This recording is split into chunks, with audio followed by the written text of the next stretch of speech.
What you are about to hear happened in Sida 10 foot la Barwon Prison, Australia. For 405 days, one of the world's most powerful men transformed a solitary confinement into something that would challenge any human understanding. This is a true story of how George Pell, the third most influential man in the Vatican, developed a routine of 8 hours of daily prayer that shocked guards, transformed prisoners, and forever changed our understanding of spiritual resistance under extreme conditions. George Pell was no ordinary religious figure. Born in 1941 pulgadas de Smaltauno Ballarat, Australia, he built a meteoric career that would take him to the highest echelons of the Catholic Church. Standing 6 feet 3 inches tall with an imposing presence, Pell commanded attention not just for his physical stature, but for his brilliant mind and determination. In 1996, he became Archbishop of Melbourne. In 2014, Pope Francis appointed him to reform Vatican finances, one of the most complex and dangerous tasks within the Church. As prefect of the Secretariat for the Economy, Pell had access to information that few mortals knew, and knew where every penny of the Catholic Church billions of dollars was located worldwide. His personality was controversial. An inflexible conservative on doctrinal issues, direct in his speech, Pell never backed down from confrontations. Some adored him as a tireless defender of Catholic tradition. Others saw him as authoritarian and insensitive. But everyone agreed on one thing: George Pell was a man of unshakable convictions. It was precisely these inner strengths that would be tested in an unsinkable way when the accusations arose.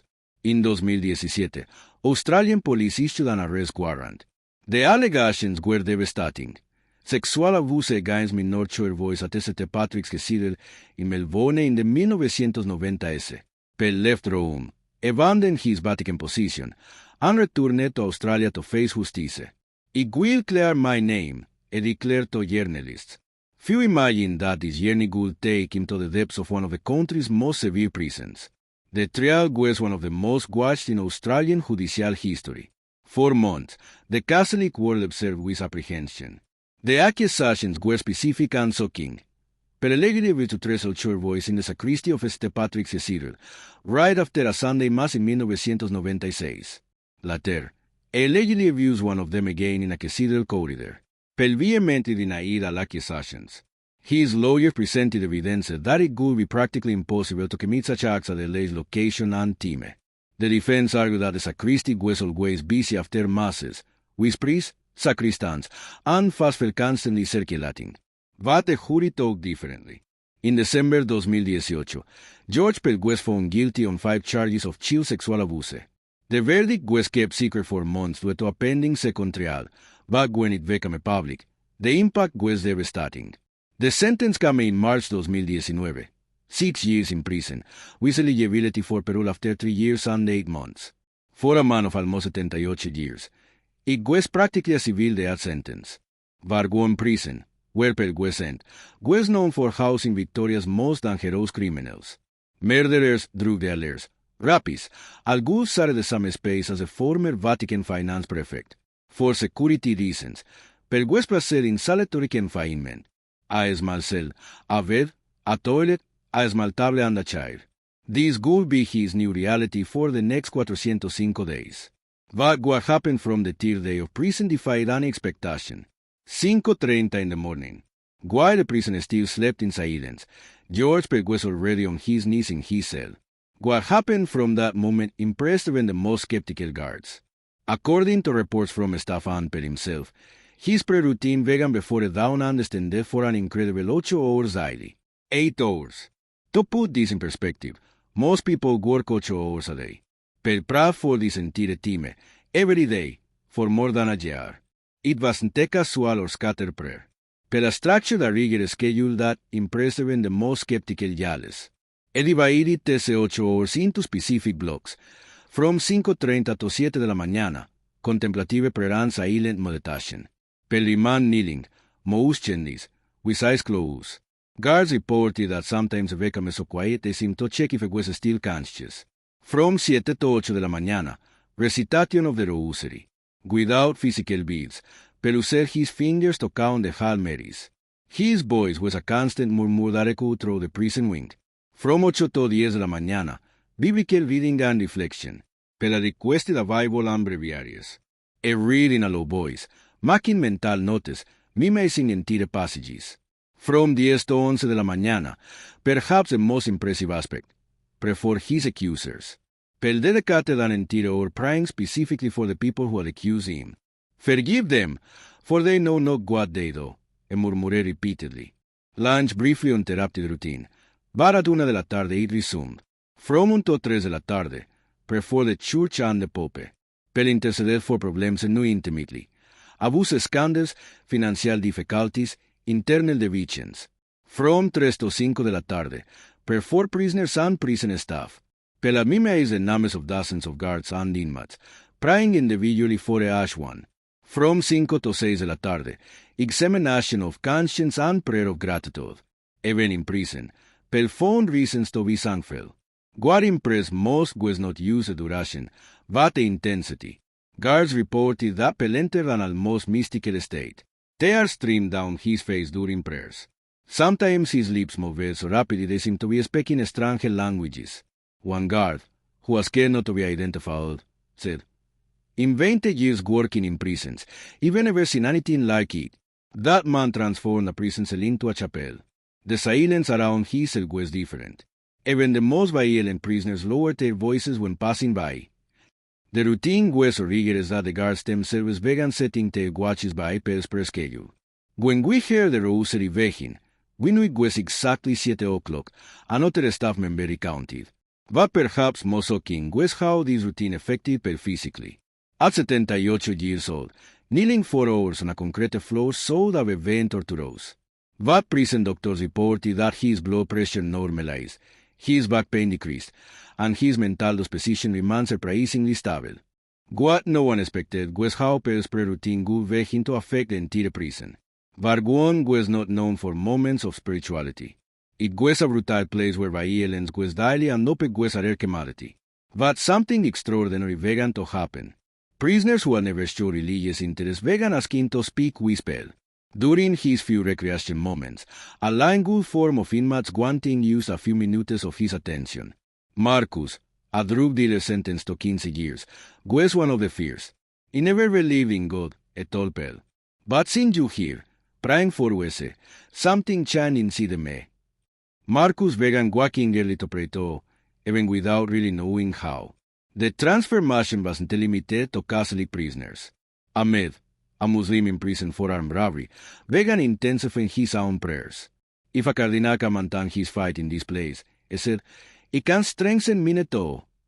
Guards noticed a significant decrease in violence in the wing where Pell was confined. Fights that were once a daily became. The general atmosphere of the prison changed inexplicably.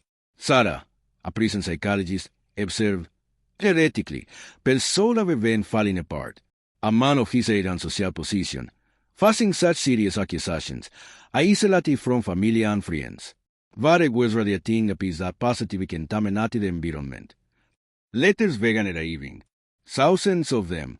Catholics from around the world wrote to Pell, often sharing their own spiritual struggles. He read each one during his prayer moments, transforming each letter into a specific intention. One of the most touching moments was when Tony, a murderer sentenced to life imprisonment, asked Pell to pray for his victim. He killed a man 20 years ago, and confessed with tears in his eyes. I could never forgive myself. But since you pray even for those who accuse you, maybe teres so perform it all. Pell not only prayed for Tony, but spent weeks teaching in basic prayers and concepts of forgiveness and redemption. Tony, who had tested foot in a chapel for decades, began attending the prison's ecumenical services. Stories like these multiply.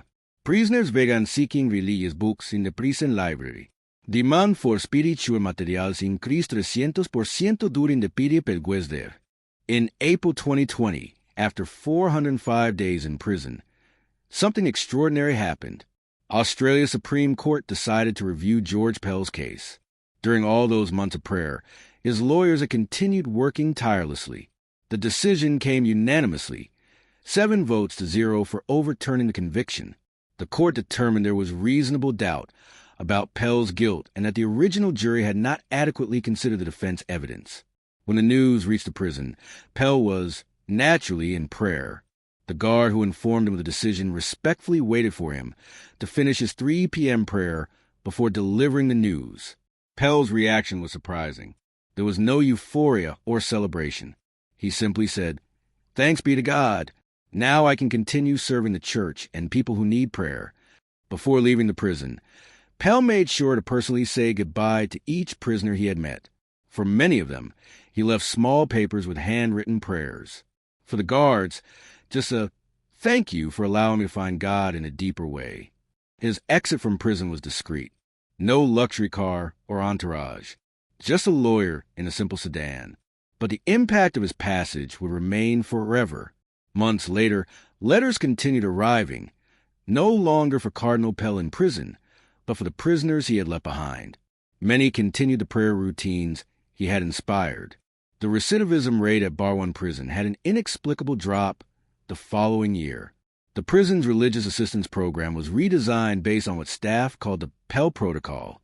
George Pell's story in prison transcends questions of guilt or innocence. It's the story of how a man transformed what could have been the worst days of his life into the most spiritually profound ones. 8 hours of prayer per day in a solitary cell. For many, this would sound like torture. For Pell, it was liberation. He found in his faith not an escape from reality, but a way to face it with dignity and purpose. Today, at 83 years old, Pell continues serving the church, but differently. His prison experience transformed him into a spiritual counselor sought by people worldwide who face their own prisons, whether illness, depression, injustice, or despair. Prison taught me that no matter how small the space where you are, Pell said in a recent interview, if you have faith, that space can become infinite. God is not limited by concrete walls or iron bars. The question that remains is, what would each of us do if we faced a similar trial? Could we find 8 daily hours for prayer, reflection, and forgiveness? Or would we succumb to despair? The extraordinary story of George Pell in solitary reminds us that even in the darkest moments, human faith can shine with intensity that transforms not only those who possess it, but everyone around them. Because in the end, perhaps true freedom is not physical, but spiritual, and no one can take that from us. Pell's experience proves that even in a prison cell, surrounded by the worst imaginable circumstances, the human spirit can not only survive but flourish in ways that defy all logic. 8 hours of daily prayer for 405 days was not just a routine. It was a living testament that true strength comes from within, and that even in the deepest darkness, the light of faith can illuminate not only those who carry it, but all those who witness its intensity.